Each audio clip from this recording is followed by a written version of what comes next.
Everybody's looking for some sentimental sex, right?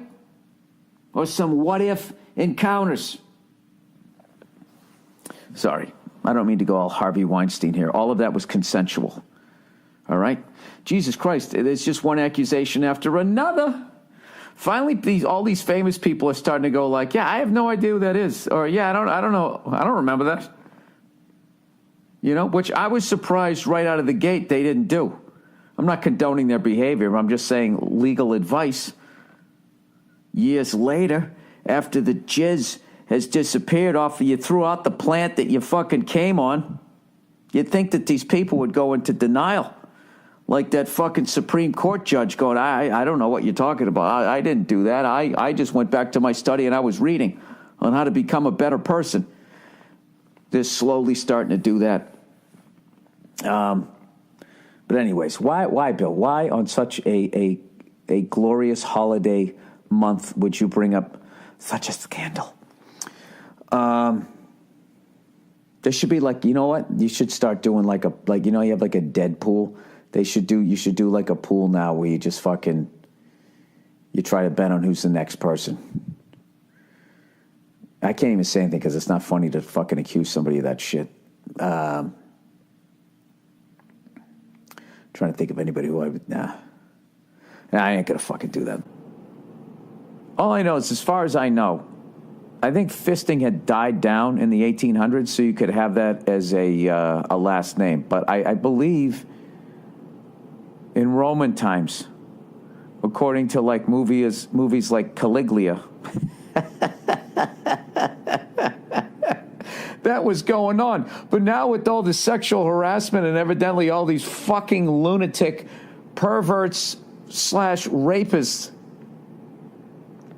in Hollywood. I love that they're acting like this is specific to Hollywood.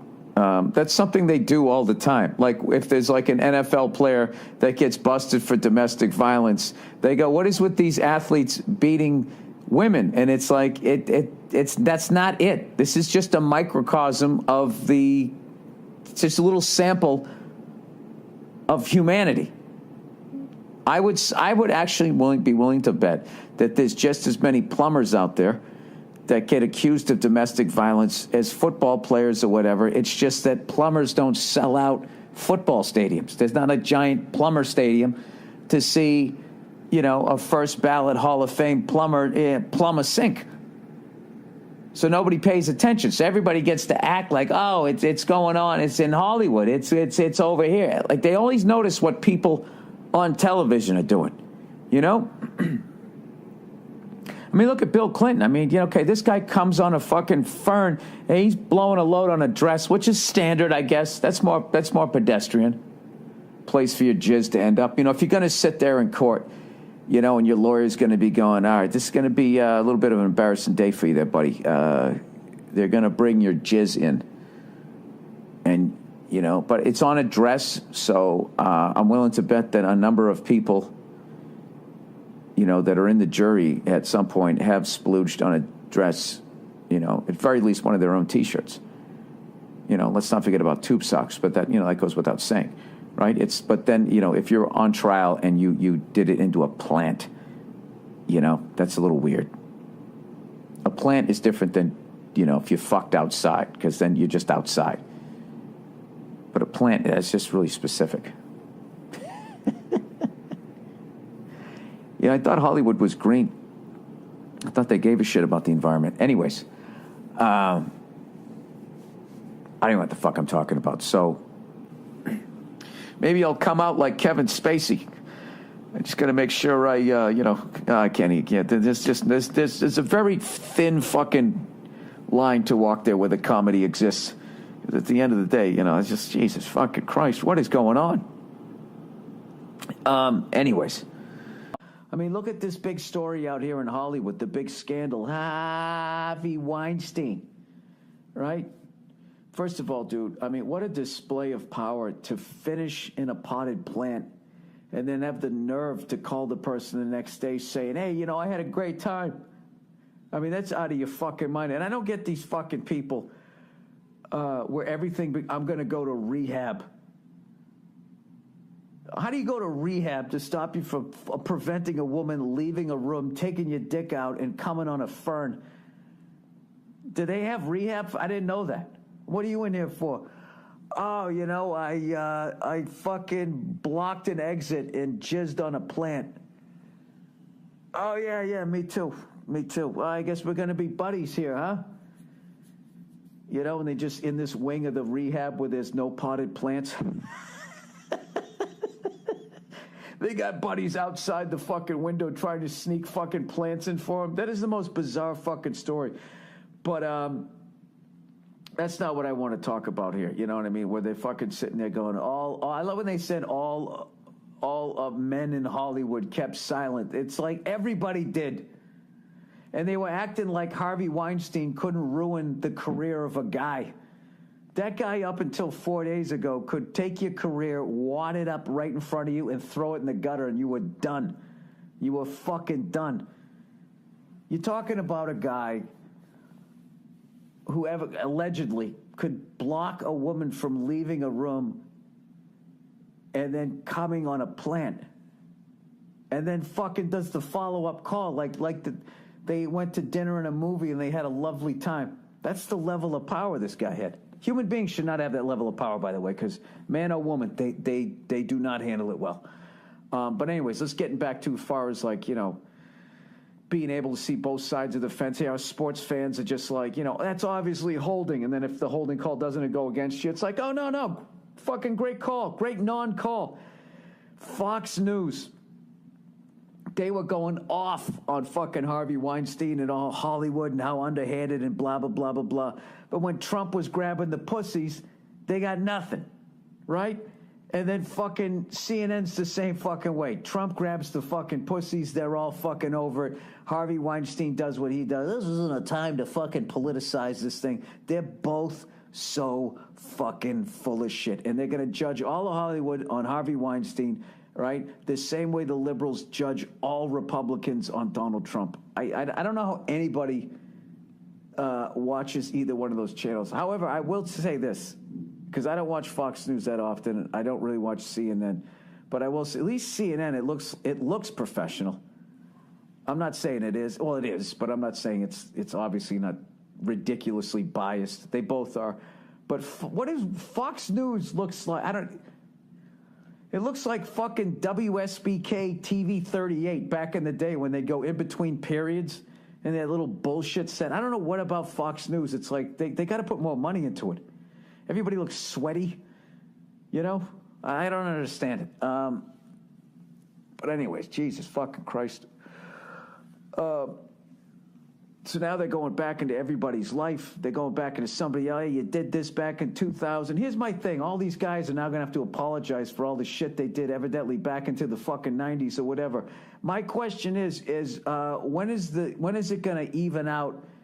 I would love to see some gold-digging whores come on and apologize and be like, yeah, hey, sorry I took your house and had a couple of kids with you and said that I loved you when I really didn't.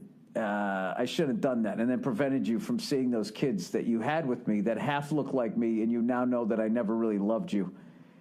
And I'm sorry for that, and banging the new guy in this house that you bought.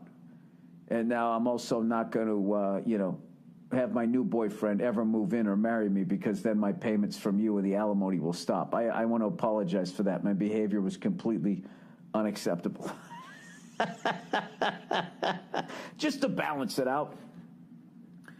Listen, if you're new to this podcast, one of the mainstays of this podcast is that I'm a contrarian cunt. All right, so if you're new to it, I don't know. This first 11 minutes is what you can expect for the rest of this. Oh, that's right. I got to promote this. I am going to be in New York City. Okay, and I will be doing a special, top secret show that I'm not even promoting on my website. I'm just promoting here on my podcast. Unless, of course, we don't sell the place out, then we'll open it up to everybody else. But this is your reward for listening to my podcast, all right? I'm going to be at a new comedy club that's in New York City. It's called the West Side Comedy Club. And, you can make. I guess you can get tickets at their website, which is They're not live yet, so relax. All right, they're going to go live Monday, November 6th, which should be the day you're listening to this, even though I'm taping it on the 5th. Monday, November 6th at noon Eastern Time. And I will be performing at the West Side Comedy Club on Sunday, November 12th. So tickets go on sale Monday, November 6th. And the show is at 8 o'clock. It's Sunday, November 12th at the West Side Comedy Club, which is at 201 West 75th Street. And I think that's it. All right. So check that out. It's a perfect size place. It looks awesome. It's right next to the Beacon Theater. It's a little 100-seat thing. I'm going to be doing about 45 minutes, trying out some new shit, fucking around, having a good time. Keeping the hour tight. And that's it. It's a couple friends of mine that are owning and running the club from my days way back. We're going back to like the Boston Comedy Club and that type of shit. So anyways, check that out if you got a chance. And is that everything that I want to talk about? I think so. Can we go into the questions for the week? How long into this podcast? Oh, 39 minutes. Okay, that's perfect. That is perfect. I think I could run my mouth for another. Dude, what the fuck was LSU doing against Alabama? I know it's Alabama because they dropped more goddamn passes. They actually had a highlight reel of them fucking up passes, blowing opportunities. I'll tell you, I got to be asking myself, how good is the Alabama Crimson Tide considering they're playing in a much weaker SEC than we've seen in years?